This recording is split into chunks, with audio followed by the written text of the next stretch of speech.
এই 61 হিজরির এই কারবালার ঘটনার প্রায় 7 বছর পরে একটি যুদ্ধ হয়।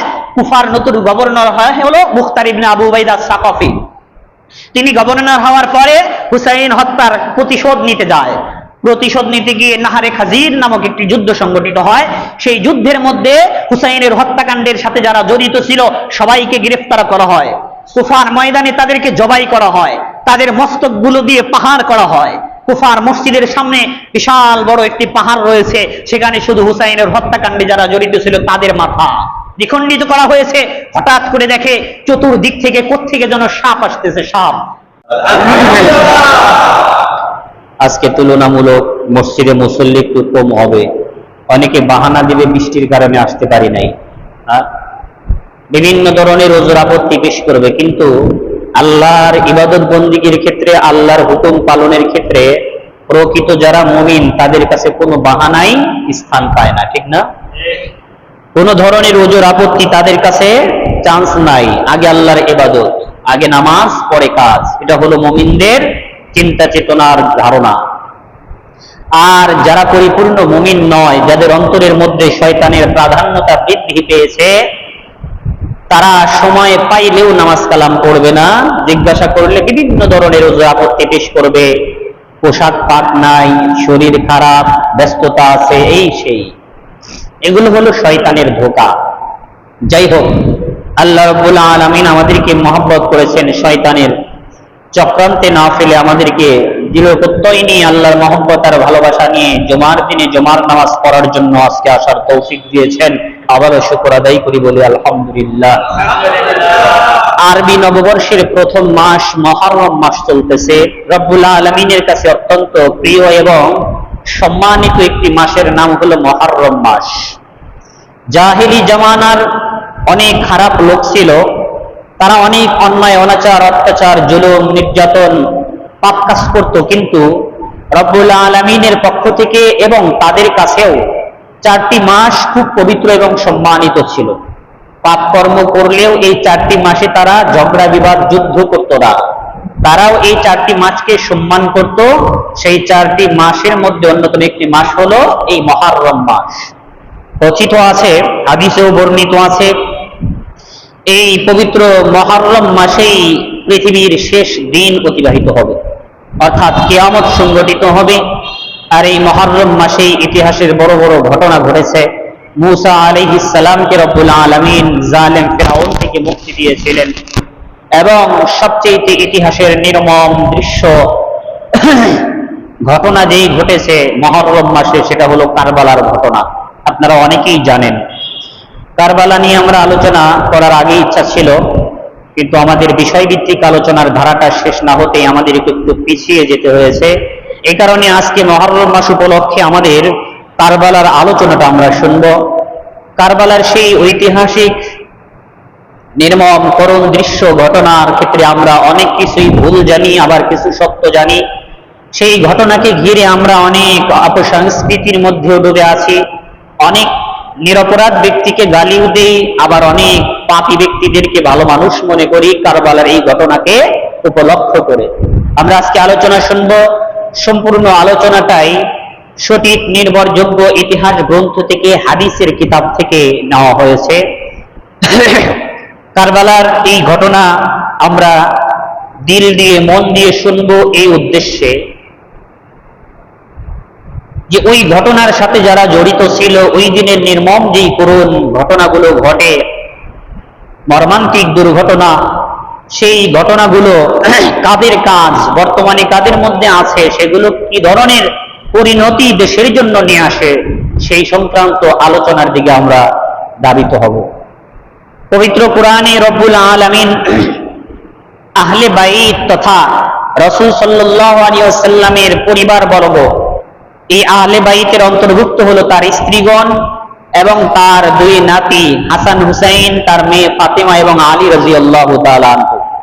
এই কয়েকজন হলো নবীর আহলে বাইত বা পরিবার বর্গ।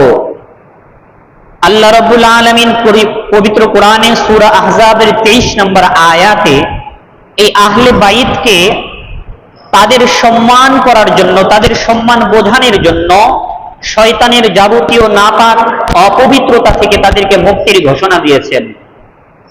পবিত্র কোরআনে সূরা আহজাবের 23 নম্বর আয়াত আল্লাহ বলছেন, ইন্নামা ইউরিদুল্লাহু লিইউযহিবা আনকুমুর রিজসা আহলাল বাইত। আল্লাহ বলছেন, নিশ্চয় রব্বুল আলামিন আহলে বাইত যারা তোমরা আছো, তোমাদের থেকে আল্লাহ অপবিত্রতাকে দূর করতে চান। অপবিত্রতা বলতে কি বোঝায়? আমাদের যেই বাহ্যিক আবর্জনা, নাপাকি, ময়লা পোশাকে লাগে, এটা মূলত অপবিত্রতার দ্বিতীয় পার্ট। কিন্তু আসল অপবিত্রতা হলো যেই অপবিত্রতা, যেই কাজ, যেই চিন্তা ভাবনা মানুষের অন্তরকে নষ্ট করে, সেটাই হলো সবচেয়ে বড় নাপাকি। বুঝতে পারছেন? যেই কথা কাজগুলো মানুষের অন্তরকে নষ্ট করে, সেটাই হলো বাস্তবিক পক্ষে আসল নাপাকি, আবর্জনা, নোংরা। কোরআনের এই আয়াতের মধ্যে যে আল্লাহ বললেন তিনি আহলে বাইত তথা নবীর পরিবারকে অপবিত্রতা থেকে মুক্ত করতে চান, নাপাকি থেকে মুক্ত করতে চান, সেই নাপাকিটা হলো শয়তানের কাজকর্ম থেকে।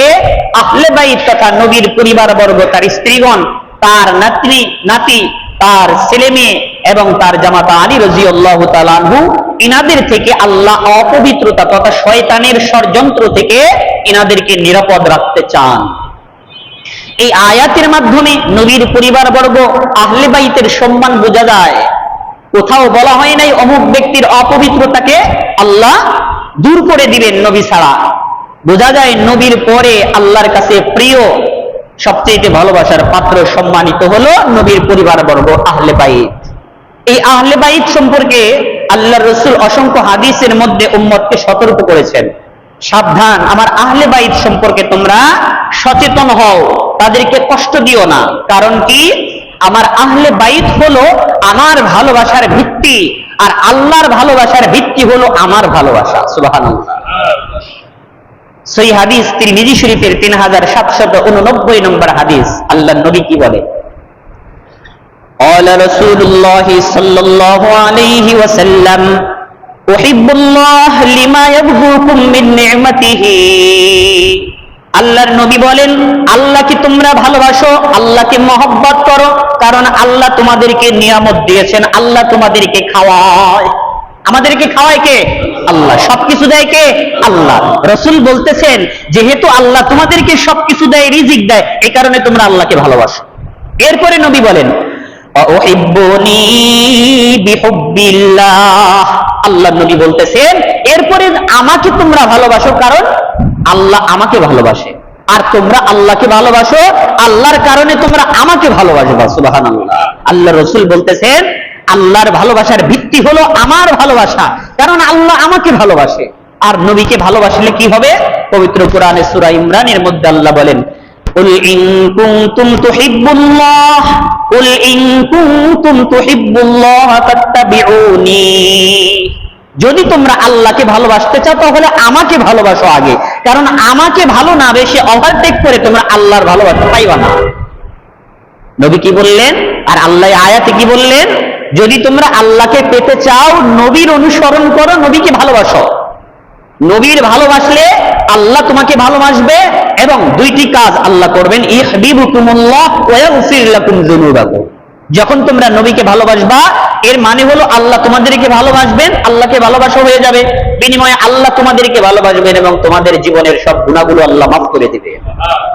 আজকে আমরা এই মহামূল্যবান সম্পদ অর্জনের মাধ্যম নবীকে ভালোবাসতে পারি না, আমরা নবীর আদর্শ মানতে পারি না, আমরা নবীর পোশাক ভূষা আমরা পড়তে পারি না, নবীর সিরাত সুরত আমরা পছন্দ করি না, আমরা পছন্দ করি তথাকথিত শয়তানের আদর্শ মেনে চলার, আমরা পছন্দ করি শয়তানের পোশাক আর বেশভূষা, আমরা পছন্দ করি কোন নায়ক নায়িকা, কোন খেলোয়াড় কেমনে প্যান্ট পরছে, কোন দিক দিয়ে ছেঁড়া, কোন দিক দিয়ে চুল কাটছে, কোন দিক দিয়ে নৌকা চালায় গেছে, এইগুলো আমরা অনুসরণ করি। মনে রাখবেন, আপনারা যদি এইগুলোর অনুসরণ করেন, কিয়ামতের দিন কঠিন কালেও আল্লাহর নবীর ভালোবাসা পাবেন না।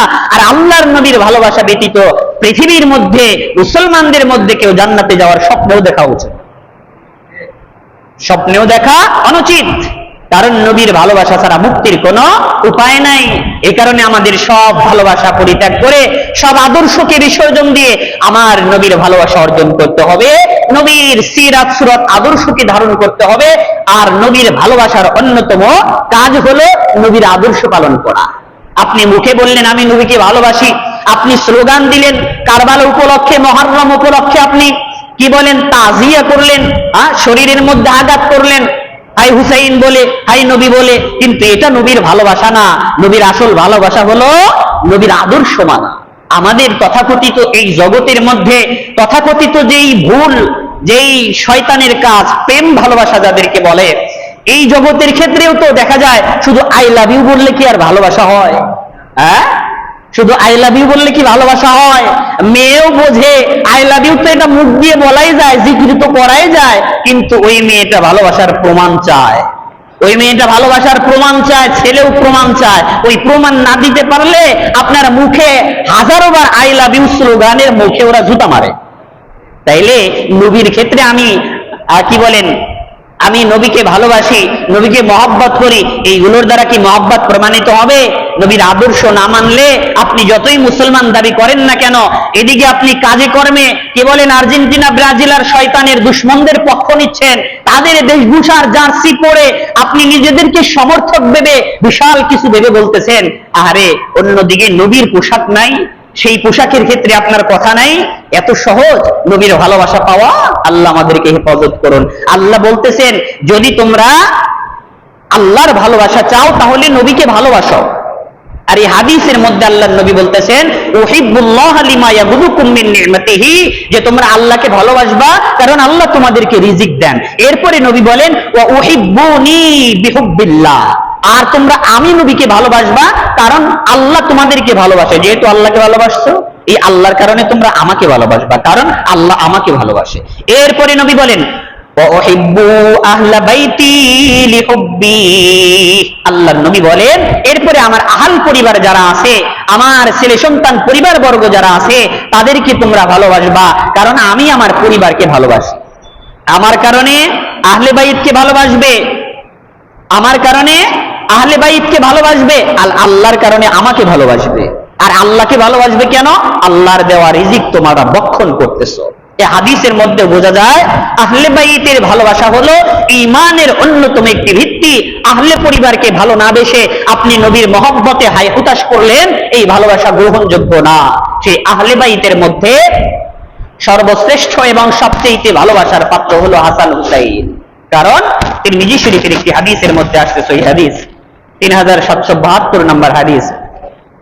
আল্লাহ নবী বলেন এক সাহাবী নবীকে জিজ্ঞাসা করলেন ইয়া রাসূলুল্লাহ ইয়া হাবিবাল্লাহ আইয়ু আহলি বাইতিক আহাব্বু ইলাইক, আপনার কাছে আহলে বাইত বা আপনার পরিবারের পক্ষ থেকে কারা আপনার কাছে সবচেয়ে ভালোবাসার পাত্র, কাদেরকে আপনি সবচেয়ে বেশি মহব্বত করেন? আলা রাসূলুল্লাহ সাল্লাল্লাহু আলাইহি ওয়াসাল্লাম, আল্লাহর নবী বলেন আল হাসান ওয়াল হুসাইন রাদিয়াল্লাহু তাআলা আনহুমা। সুবহানাল্লাহ, তিনি সবচেয়ে বেশি হাসান হুসাইনকে ভালোবাসেন। অন্য একটি ইবনে মাজাহ শরীফের 118 নম্বর হাদিসের মধ্যে আল্লাহ রাসূল বলেন এই হাসান হুসাইন এদের মর্যাদা, এরা কত সম্মানিত তোমরা কি জানো? দুনিয়ার মধ্যেও এরা নবীর যেই প্রতিনিধিত্ব করছেন, নবীর যেই ধারা, এরা বংশ ঠিক রাখছেন, নবীর প্রতিনিধি অন্যতম। তারা দুনিয়াতেও নেতা আর পরকালেও তারা যেহেতু যুবক, এই যুবক অবস্থায় কিয়ামতের দিন যারা যুবক অবস্থায় মারা যাবে মুসলমানদের মধ্যে, তারা জান্নাতে গেলে তাদের সর্দার তারা হবে। সুবহানাল্লাহ। আল হাসান ওয়াল হুসাইন সাইয়্যিদা শাবাবি আহলিল জান্নাহ, জান্নাতীদের মধ্যে যারা যুবক থাকবে তাদের সর্দার হবে হাসান হুসাইন। এই হাসান হুসাইনকে মহব্বত না করে ওই সময় 61 হিজরিতে যে নির্মম হত্যাকাণ্ড ঘটানো হয়েছে, কিয়ামত পর্যন্ত তাদেরকে ঘৃণার চোখে মানুষ দেখবে।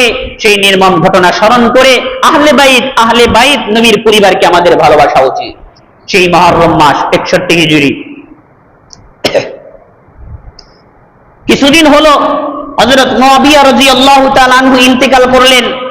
আল্লাহর নবীর জলিলুল কদর সম্মানিত একজন সাহাবী, ওহী লেখক হযরত মুআবিয়া রাদিয়াল্লাহু তাআলা আনহু, দলমত নির্বিশেষে আহলে সুন্নাতুল জামাতের মতে মুআবিয়াকে গালি দেওয়া যাবে না এই কারবালার ঘটনার কারণে, কারণ এখানে তিনি দোষী নন। আর তার ছেলে ইয়াজিদ, সে শাসন ক্ষমতায় এসে এই নির্মম ঘটনা ঘটছে তার সময়ে, এই কারণে মুয়াবিয়াকে গালি দেওয়া যাবে না। মুয়াবিয়া নির্দোষ, যারা মুয়াবিয়াকে গালি দেয় তারা সঠিক পথের অনুসারী না। মুয়াবিয়া রাদিয়াল্লাহু তাআলা আনহু দুনিয়া থেকে বিদায় নিয়ে চলে গেলেন। এরপরে এই খেলাফত নিয়ে দ্বন্দ্ব লেগে গেল। খেলাফতের আসনে কে বসবে, মুয়াবিয়ার ছেলে ইয়াজিদ নাকি আল্লাহর রাসূলের সবচেয়ে প্রিয় পাত্র হুসাইন? দুই দলে দ্বন্দ্ব লেগে গেল মুসলমানদের মধ্যে। কেউ কেউ বলতেছে আল্লাহর রাসূলের সবচেয়ে ভালোবাসার পাত্র যেহেতু দুনিয়া আছে, এর বিপরীতে অন্য কারো টাইম এখানে নাই, হুসাইন রাদিয়াল্লাহু তাআলা আনহু খলিফা হবেন। আর ওই সময় মোটামুটি প্রশাসনের মাধ্যমে সারা দেশের সারা পৃথিবীর যেই খেলাফতের এরিয়া ছিল সব জায়গায় প্রশাসনিক ক্ষমতা মুয়াবিয়া রাদিয়াল্লাহু তাআলা আনহুর মাধ্যমে, ইয়াজিদি বাহিনীর মাধ্যমে কুক্ষিগত করা হয়েছিল। হুসাইন রাদিয়াল্লাহু তাআলা আনহুর অনুসারী জনগণের মধ্যে ছিল, কিন্তু ক্ষমতার মেরুদণ্ডে তাদের ক্ষমতা ছিল না। ইয়াজিদ সে তো আর পাপী মানুষ, মুয়াবিয়া রাদিয়াল্লাহু তাআলা আনহুর ছেলে, সে ওই সময় ছিল 61 হিজরিতে এই ঘটনা ঘটে। ইয়াজিদ ছিল আপনার দামেস্কে, সিরিয়ার বর্তমান যে দামেস্ক সেখানে ছিল। আর ওই সময় মদিনার গভর্নর ছিল ওয়ালিদ ইবনে উতবা, সে মদিনার গভর্নর।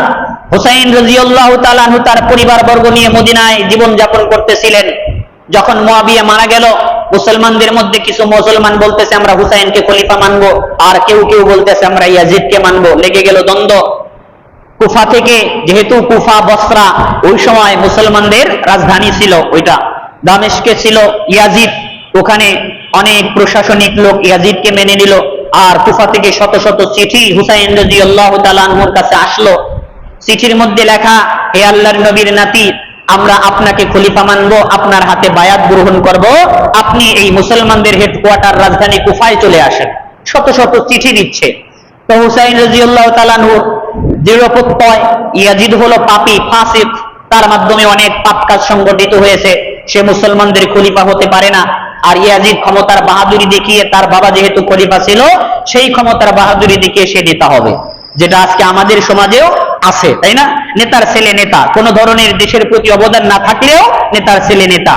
আর যেই ট্যাকি নেতা রাস্তাঘাটে মিটিং মিছিল করতেছে, রক্ত দিচ্ছে, তাদের কোনো পরোয়া নাই, তাদের কোনো মর্যাদা নাই। এটা ওই সময়ও ছিল।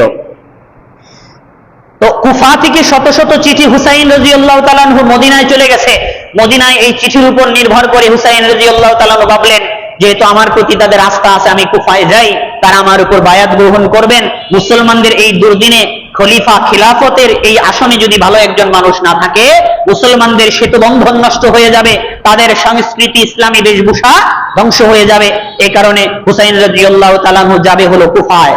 ওদিকে ইয়াজিদ খলিফা, মদিনার গভর্নর হলো ওয়ালিদ ইবনে উতবা, তাকে বলা হয়েছে তোমাদের ওই মদিনায় তো হুসাইন আছে, তাকে তাড়াতাড়ি বের করে দাও, কারণ সে ইয়াজিদের খেলাফত মানতেছে না, ইয়াজিদের কাছে বায়াত গ্রহণ করবে না, সে দেশদ্রোহী, অমুক তমুক অনেক কিছুই বলতেছে, যেটা আমাদের দেশেও আছে। আপনি যদি তার নেতা না মানেন, আপনাকে দেশদ্রোহী হিসেবে আপনাকে বিতাড়িত করবে। যেমন মনে করেন অতীতকালের এই যে স্বৈরাচারের সময় মতিউর রহমান রিন্টু খুব গুরুত্বপূর্ণ একজন মুক্তিযোদ্ধা ছিলেন, ঠিক আছে, মুক্তিযুদ্ধে ওনার অনেক অবদান আছে, অনেক বইও লিখছেন, কিন্তু ওই যে সরকারের বিরুদ্ধে দুই একটা কথা বলার কারণে ওই স্বৈরাচার সরকার তার বিরুদ্ধে দেশদ্রোহী হিসেবে সাব্যস্ত করে তাকে ফাঁসির আদেশ দেয়, রায় দেয়, তাকে খোঁজা শুরু করে। কারণ কি? ওই যে তার গুমর ফাঁস করতেছিল। তো ওই সময় এই সিস্টেমটা ছিল। খলিফা ইয়াজিদ ঘোষণা দিল, তাড়াতাড়ি মদিনা থেকে বের করে দাও। ওয়ালিদ ইবনে উতবাকে বলল, ওয়ালিদ ইবনে উতবা মদিনা থেকে বের করে দিল হুসাইনকে। হুসাইন সেখান থেকে মক্কায় চলে গেল। মক্কার গভর্নরও তাকে আশ্রয় দিচ্ছে না, কারণ খেলাফতের ওই সময় ক্ষমতা হলো ইয়াজিদের। ইয়াজিদ বলছে মক্কায় হুসাইন থাকতে পারবে না। তখন হুসাইন রাদিয়াল্লাহু তাআলা আনহু দলবল সহ কুফায় যাবে, যেহেতু কুফায় তাদের কিছু আস্থাভাজন লোক আছে, তারা চিঠি দিয়েছে, সেখানে যাবে, তাদের কাছে বায়াত গ্রহণ তারা করবে, রওনা দিবে। এর আগে হুসাইন রাদিয়াল্লাহু তাআলা আনহুর একজন চাচাতো ভাই মুসলিম ইবনে আকিল, তাকে আগে পাঠালেন কুফায় যাও, যেহেতু কুফার মানুষ এতটা অনুনয় বিনয় করতেছে আমার কাছে, তারা বায়াত গ্রহণ করবে, আসল পরিস্থিতিটা তুমি দেখে আসো। মুসলিম ইবনে আকিল কুফার অবস্থা পর্যবেক্ষণের জন্য যায়, কিন্তু ওই সময় কুফার গভর্নর ছিল নোমান ইবনে বশির রাদিয়াল্লাহু তাআলা আনহু। নোমান ইবনে বশির আল্লাহর নবীর একজন সাহাবী। এই সাহাবীর মাধ্যমে আল্লাহর নবীর এই দৈহিত্র নাতির উপরে কোন ধরনের অনাচার এই সাহাবী সহ্য করবে না বিধায় ইয়াজিদ কি করে, এই কুফার গভর্নর নোমান ইবনে বশিরকে পদচ্যুত করে সেখানে ইবনে জিয়াদ, যাকে বলে ওবাইদুল্লাহ ইবনে জিয়াদ, ইতিহাসে তাকে ইবনে জিয়াদ বলে, যে ইবনে জিয়াদ হুসাইন রাদিয়াল্লাহু তাআলার সাথে সবচেয়ে নির্মম এবং সবচেয়ে বড় বেদবি করেছিল। ওই সময় নোমান ইবনে বশিরকে কুফার গভর্নর থেকে পদত্যাগ করায় সেখানে বসরার গভর্নর ছিল হলো ইবনে জিয়াদ, তাকে কুফার গভর্নরের পদ দেয়, কারণ এই ভালো মানুষ থাকলে ইয়াজিদ আকাম কুকাম করতে পারবে না। এটা আমাদের সমাজে আছে না নাই? কয়েকদিন আগে সিলেটে ওই দরগার মদ গাঁজা মাদক ব্যবসা বন্ধ করার জন্য, চাঁদাবাজি আর লুটতরাজ ব্যবসা বাণিজ্য বন্ধ করার জন্য ডিসি সরোয়ার কঠিন একটা সিদ্ধান্ত নিলেন, এই টাকা পয়সাগুলো সরকারি হাতের গণনা হবে, সরকারি আন্ডারে চলে যাবে, এখানে দুর্নীতি চলবে না। পরের দিন বিচারের চাকরি শেষ। ভালো মানুষ আমাদের এই সমাজে সুযোগ পায় না, ভালো মানুষ থাকলে চুরি করতে পারে না। আবার এই যে কুষ্টিয়ার ঘটনা, চট্টগ্রামের ঘটনা, একই অবস্থা, ভালো কোনো পদক্ষেপ নিলে সে আর ক্ষমতায় থাকতে পারে না। একই ঘটনা ঘটছিল নোমান ইবনে বশির রাদিয়াল্লাহু তাআলা আনহুর ক্ষেত্রে, কুফার গভর্নর থেকে তাকে পদত্যাগ করায়া ইবনে জিয়াদ এই শয়তানের দোসর শয়তানকে কুফার গভর্নর বানায় দেয়। এরপরে সে গভর্নর হয়ে তো হুসাইনের উপর জরদাপটা শুরু করে দিয়েছে। কুফায় গেছে মুসলিম ইবনে আকিল, হুসাইন রাদিয়াল্লাহু তাআলা আনহুর চাচাতো ভাই, তাকে খোঁজা শুরু করছে, যেহেতু হুসাইনের প্রতিনিধির প্রধান, তাকে হত্যা করতে হবে। তাকে খোঁজে সরকারি ভবনের ছাদ থেকে ফেলে দিয়ে মুসলিম ইবনে আকিলকে হত্যা করা হয়। সেই হত্যার সংবাদ হুসাইন রাদিয়াল্লাহু তাআলা আনহুর কাছে আসে। ওই সময় মক্কা থেকে কুফার দূরত্ব প্রায় 1470 কিলোমিটার ছিল, দীর্ঘ পথ, প্রায় মাসখানিক চলে যাবে যাইতে যাইতে। হুসাইন রাদিয়াল্লাহু তাআলা আনহু তার পরিবার বর্গ নিয়ে, তার বন্ধুবান্ধবকে নিয়ে, প্রায় 150 জন মানুষ নিয়ে রওনা করেছে কুফায় যাবে। যেহেতু কুফায় অনেক মানুষ মুসলমান হুসাইনের কাছে বায়াত করবে বলে চিঠি দিয়েছে, রওনা দিচ্ছে। প্রায় 38 জায়গায় যাত্রা বিরতি করেছে। 23 দিন সময় লেগেছিল মক্কা থেকে কুফায় যেতে, 1470 কিলোমিটার। যাইতে যাইতে যখন একটি জায়গায় জুবালা নামক স্থানে তারা যাত্রা বিরতি করে, সেখানে তারা বিশ্রাম নেয়। সেখানে মুসলিম ইবনে আকিলের হত্যার খবর নিয়ে প্রতিনিধি দল কুফা থেকে আসে। হুসাইনকে বলে, হুসাইন, আপনি যে অবস্থা চিন্তা ভাবনা করছিলেন, কুফার অনেক লোক আপনার কাছে বায়াত গ্রহণ করবে, এখন পরিস্থিতি ভিন্ন। তারা ইয়াজিদের ভয়ে মুনাফিকি শুরু করে দিয়েছে। যারা আপনার কাছে চিঠি দিয়েছিল তারা মুনাফিকি করে ইয়াজিদের বাহিনীতে চলে গিয়েছে। আজকে আমাদের ঈমানের দুর্বলতার কারণে আমরাও একই মুনাফিকি করি, ঠিক না? আমরা মিথ্যা কথা বলি, আমরা ভালো মানুষকে ফাঁসাইতে সাহায্য করি, আমরা ভালো মানুষকে অপরাধী হিসেবে রাষ্ট্রের কাছে শাস্তি হিসেবে দিতে আমরা মিথ্যা সাক্ষী দেই। আদালতের প্রাঙ্গণে যাবেন, দেখবেন সাক্ষী কিনে পাওয়া যায়। আপনারা যারা জানেন আপনারা বুঝবেন, সাক্ষী কিনে পাওয়া যায়। চারদিক দিয়ে ঘুরে আর বলে সাক্ষী লাগবে নি, আপনি কিছু টাকা দিবেন, মিথ্যা সাক্ষী দিয়ে বসবে। তো এই ধরনের মুনাফিক আমাদের সমাজেও আছে। ভালো মানুষকে ফাঁসায় দেয়, মিথ্যা কথা বলে, অথবা ভয়ের কারণে মিথ্যা কথা বলতে বাধ্য হয়। এই যদি হয় আমাদের ঈমান, যেদিন দাজ্জাল আসবে, দাজ্জাল এসে স্বর্ণের পাহাড় আপনার সামনে তুলে ধরবে, তা সে বলবে, তুমি আমাকে রব হিসেবে মেনে নাও, এই পাহাড়টা তোমার, তুমি আমাকে রব হিসেবে মেনে নাও, আমি তোমাকে কোটিপতি বানিয়ে দিব। আপনার শিশুর সন্তানকে দাজ্জাল ধরে ফেলবে, তাকে জবাই করবে। এক সন্তানকে জবাই করে দিল, আরেক সন্তানকে সামনে এনে বলবে, দেখ তোর এই সন্তানকেও জবাই করব, তুই যদি আমার রব হিসাবে মেনে না নেস। আমাদের যে দুর্বল ঈমান, আহা, দাজ্জাল সামনে আসলে আগেই মনে আমরা তাকে আব্বা বলে ডাকা শুরু করব।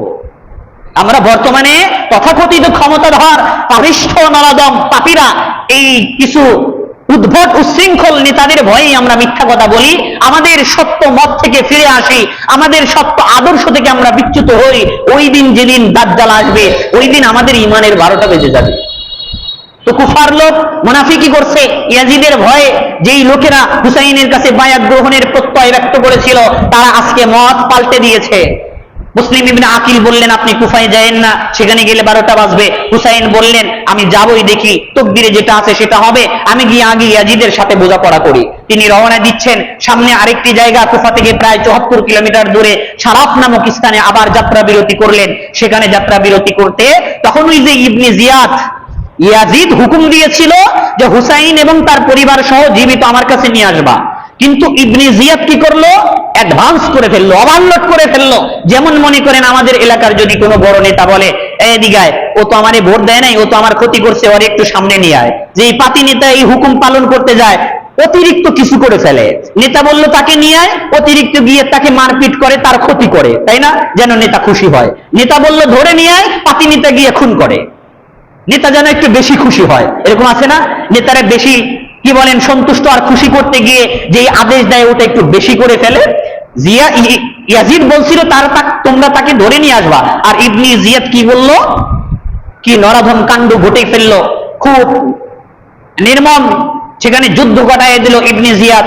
ইবনে জিয়াদ যখন ওই শারাফ নামক স্থানে হুসাইন রাদিয়াল্লাহু তাআলা আনহুর এই কাফেলা যাত্রা বিরতি করলো, তখন হুর ইবনে ইয়াজিদের মাধ্যমে 1000 ঘোড়সওয়ারি সহ পাঠাইয়া দিল, যাও আগে হুসাইনকে থামাও, সে যেন কুফায় প্রবেশ করতে না পারে। কারণ কুফায় প্রবেশ করলে অনেক তার অনুসারী আছে, তারা তাকে নেতা হিসেবে মানবে, খলিফা হিসেবে মানবে, তখন ইয়াজিদ আমার চাকরি রাখবে না, তাড়াতাড়ি ওকে থামাও। এখন শারাফ নামক স্থানে হুসাইন রাদিয়াল্লাহু তাআলা আনহু বসছেন। ওই সময় ইয়াজিদের বাহিনী আসছে, ইবনে জিয়াদের বাহিনী এসে আটকায় দিয়েছে যে আপনারা কুফায় প্রবেশ করতে পারবেন না। কুফায় যাইতে না পেরে তখন হুসাইন রাদিয়াল্লাহু তাআলা আনহুর কাফিলা ওখান থেকে সোজা দক্ষিণ দিকে একটি রাস্তা গেছে। আপনার মক্কা থেকে সোজা আপনার পূর্ব এবং উত্তরের কানিতে হলো কুফা নগরী, ইরান। ওখানে যাওয়ার পরে এই পথে যাইতে না পেরে হুসাইন রাদিয়াল্লাহু তাআলা আনহুর কাফিলা সোজা দক্ষিণ দিকে কারবালার দিকে রওনা দিয়েছে। আর কারবালার পূর্ব দিক দিয়ে ওই ফুরাত নদী থেকে একটা শাখা আসছে। ওই যে আমরা বলি না, এই ফুরাত নদীর পানি বন্ধ করে দিয়েছিল, এই কারবালার পাশ দিয়ে ফুরাত নদীর যে শাখা আসছিল সেটা বন্ধ করে দিয়েছিল। তখন এখানে 8ই জিলহজ্জে মক্কা থেকে রওনা দিলেন, 2ই মুহররম এই কারবালায় গিয়ে পৌঁছলেন। 7ই মুহররমে ইবনে জিয়াদ ভাবলো যেহেতু কারবালায় চলে গেছে হুসাইনের কাফেলা, তাকে আটকাইতে হবে। তখন ওমর ইবনে সাদ তার মাধ্যমে আরো 4000 সৈন্যের একটা বাহিনী হুসাইনকে দাবানের জন্য পাঠিয়ে দিল ইবনে জিয়াদ। তারা গিয়ে বলল হুসাইন আপনার এই কাফেলা ফিরে যেতে হবে। ইবনে জিয়াদ খুব রাগান্বিত অবস্থায় আছে, আপনাকে যুদ্ধ করার জন্য আহ্বান করা হয়েছে, আপনি আর সামনে আগাইতে পারবেন না। হুসাইন রাদিয়াল্লাহু তাআলা আনহু দেখলো তো বিপদের অবস্থা। হুসাইন রাদিয়াল্লাহু তাআলা আনহু ইবনে সাদকে বললেন আমার 3টি প্রস্তাব আছে, যেহেতু আমার এখানে আসার যে নিয়ত ছিল, পরিস্থিতি যেহেতু ভিন্ন, তাহলে আমাকে 3টি শর্ত আছে। একটা হলো আমাকে সরাসরি ইয়াজিদের কাছে নিয়ে যাও। ইয়াজিদ যতই খারাপ হোক, কিন্তু হুসাইনের সাথে এই নির্মম হত্যাকাণ্ড সাথে সে এত বড় খারাপ কাজ করবে না ইয়াজিদ। তো বললো ইয়াজিদের কাছে নিয়ে যাও, আর না হয় আমাকে মক্কায় ফিরে যেতে দাও, আর না হয় নিরাপদ কোনো স্থানে আমি চলে যাই। ওমর ইবনে সাদ ওই যে নেতা বলছে ওকে থামাও, অ্যাডভান্স কিছু কাজ করে নেতার সন্তুষ্টি অর্জন করবে। তখন ওমর ইবনে সাদ বলল যে না, আর আপনার রক্ষা নাই, এখানে আসতে যুদ্ধ করতে হবে। তখন ইবনে জিয়াদ এই পরিস্থিতি দেখে আরো 8000 সৈন্যের একটা বাহিনী পাঠিয়ে দিল সীমারের নেতৃত্বে, যাকে আমরা সীমার বলি। নির্ভরযোগ্য কিতাব থেকে ইতিহাস বলা হচ্ছে, কেউ যদি ভুল জানেন সংশোধন করে নেবেন। সীমারের নেতৃত্বে 7ই মুহররম কারবালার মধ্যে 4000 সৈন্য তো আছেই, ওমর ইবনে সাদের নেতৃত্বে ইবনে জিয়াদ আরো 8000 সৈন্য সীমারের নেতৃত্বে পাঠিয়ে দিল, যেন হুসাইনের 150 জন লোকের একটা কাফেলা 12000 সৈন্য পাঠাইছে। আছে না এরকম, যে ভয়, সত্যকে জালিমরা সবসময় ভয় পায়, এটা একটা মাথায় রাখবেন। সত্যকে জালিমরা সবসময় ভয় পায়। সত্যের সংখ্যা যদি কম হয়, তবুও জালিম যারা, শয়তান যারা, তাদের ভিতরে ভয় থাকে, না জানি কোন সময় বোম ফাটায় দেয়। যেমন বোম ফাটায় দিয়েছে জুলাই আন্দোলনে, দিছে না? উনি কিন্তু খুব ভয়ে ছিল, আসলে ভয়ে ছিল, যার কারণে বলা হয়েছে সামনে যেটা পাইবা গালি ফায়ার করে দিবা।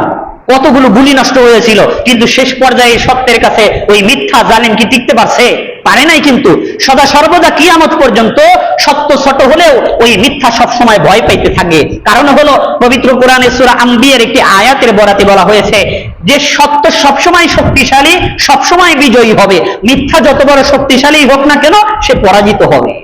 এই কথার ভিত্তিতে হুসাইন রাদিয়াল্লাহু তাআলা আনহুর 150 জন কাফেলার বিপরীতে 12000 সৈন্য পাঠিয়ে দিয়েছে, আর ওদিকে শারফ নামক জায়গায় 1000 পাঠাইছিল, এই 13000 সৈন্য পাঠাইছে হুসাইনকে আটকানোর জন্য, তাকে দমানোর জন্য।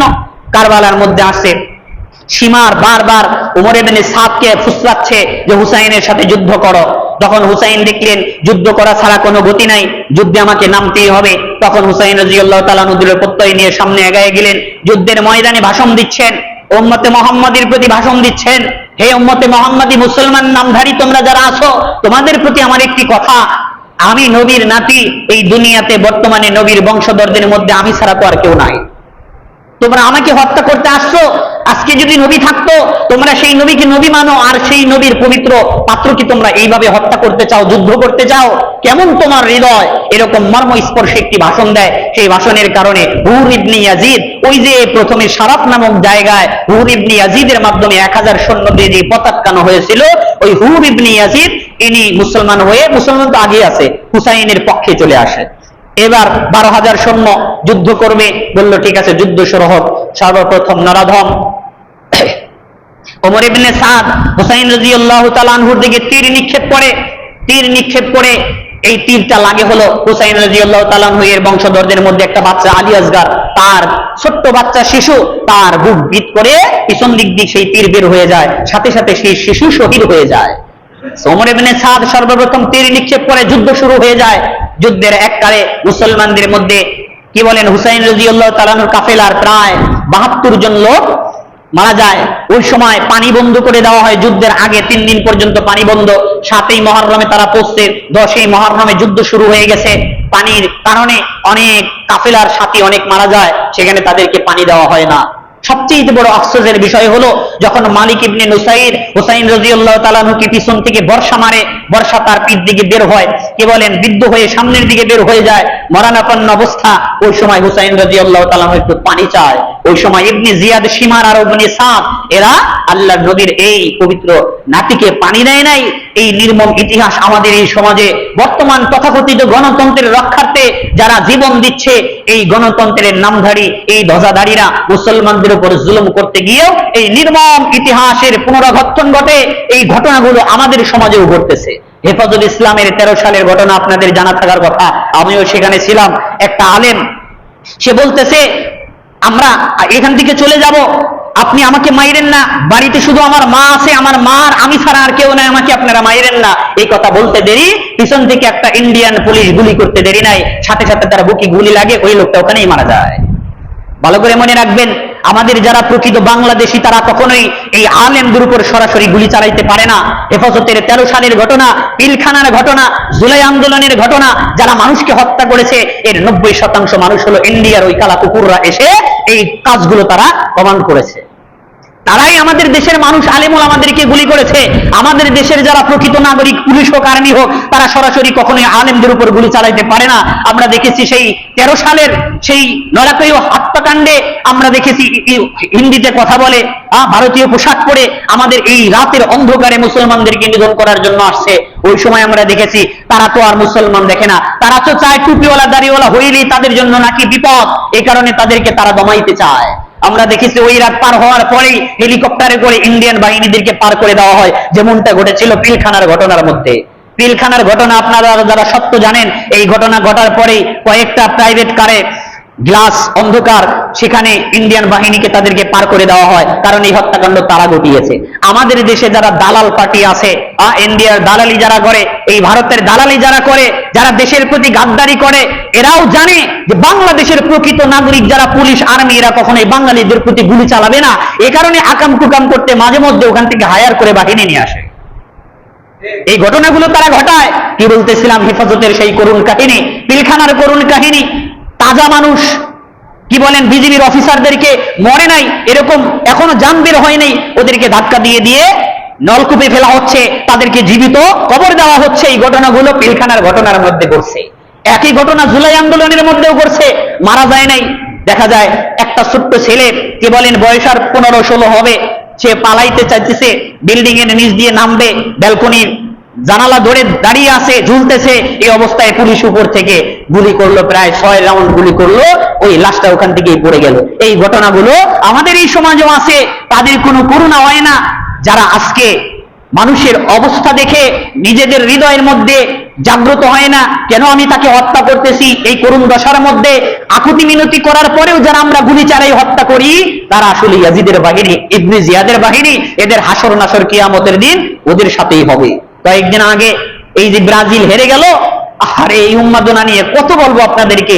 ব্রাজিল আর আর্জেন্টিনার সমর্থক ঝগড়া লাগাই দিছে। যেদিন ব্রাজিল হেরে যায়, কবে যেন হেরে যায় জানি না, হেরে যাওয়ার পরে তর্ক লাগছে, তবু ব্রাজিল হেরে গেছে, এক কথা দুই কথা লাগছে। ব্রাজিলের সমর্থক পেয়ে আর্জেন্টিনার সমর্থককে পিটাইতে পিটাইতে আদামরা করে ফেলছে। এই ছেলেটা বলতেছে যে আমি আর খেলা দেখবো না, আর জিন্দিগিতেও ব্রাজিলের সমর্থক হব না, আমি আর্জেন্টিনা হয়ে যাব। তবু ওই নরাদম শয়তান, এই পাগলের দলেরা বোঝে নাই, ওই ছেলেটাকে মেরে ফেলছে। কুষ্টিয়ার কাহিনী। এই ঘটনা এখনো আছে।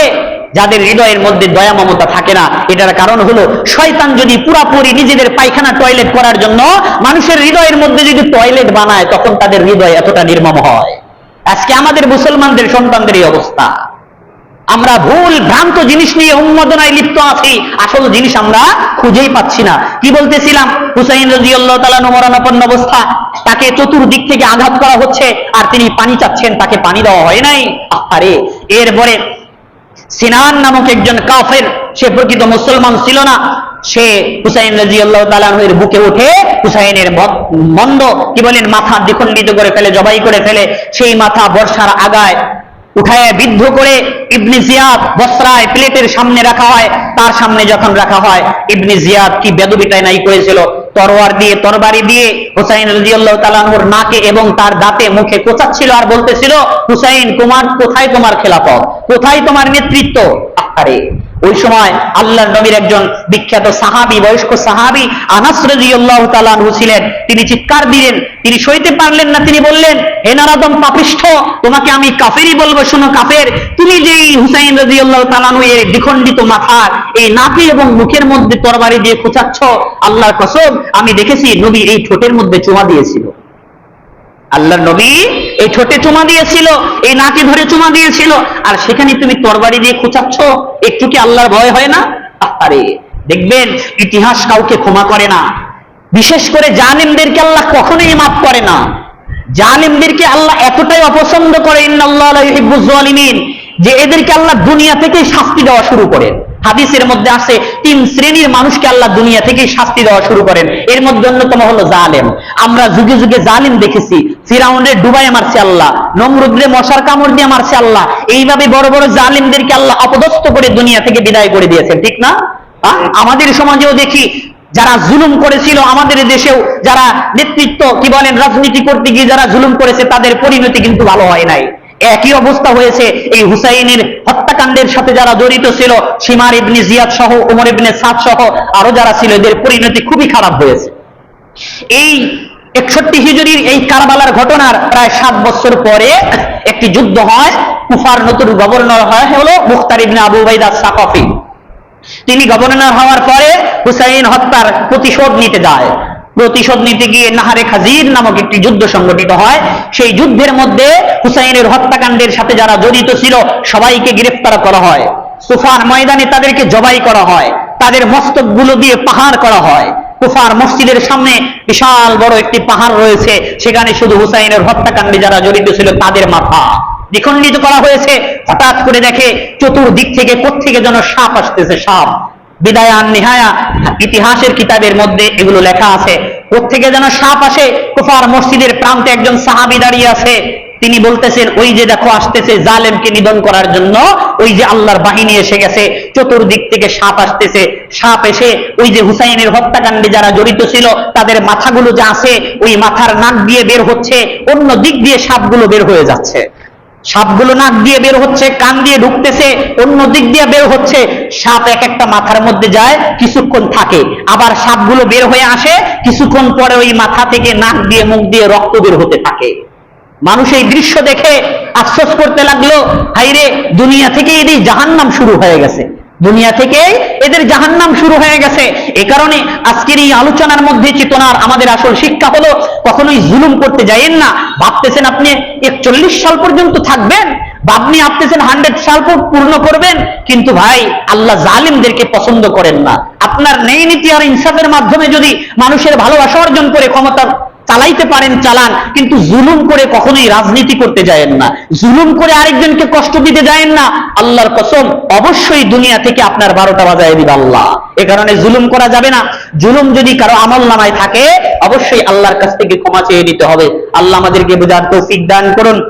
আজকের আলোচনার মাধ্যমে আমরা বুঝলাম হুসাইন রাদিয়াল্লাহু তাআলা আনহু হত্যার সাথে যারা জড়িত ছিল তাদের পরিণতি ভালো হয় নাই। এখান থেকে শিক্ষা হলো, আমাদের আসল শিক্ষা, আমরা কখনোই যেন আমরা নিম্ন স্তরের, আমরা দুর্বল মানুষের উপর যেন জুলুম না করি, আমার ক্ষমতা ব্যবহার করে আমার সম্পদের লোভের দিকে দৃষ্টি দিতে গিয়ে আমার ঈমান যেন নষ্ট না হয়ে যায়। আল্লাহ আমাদেরকে বোঝার তৌফিক দান করুন। আমিন ওয়া আখিরু দাওয়ানা আলহামদুলিল্লাহি রাব্বিল আলামিন।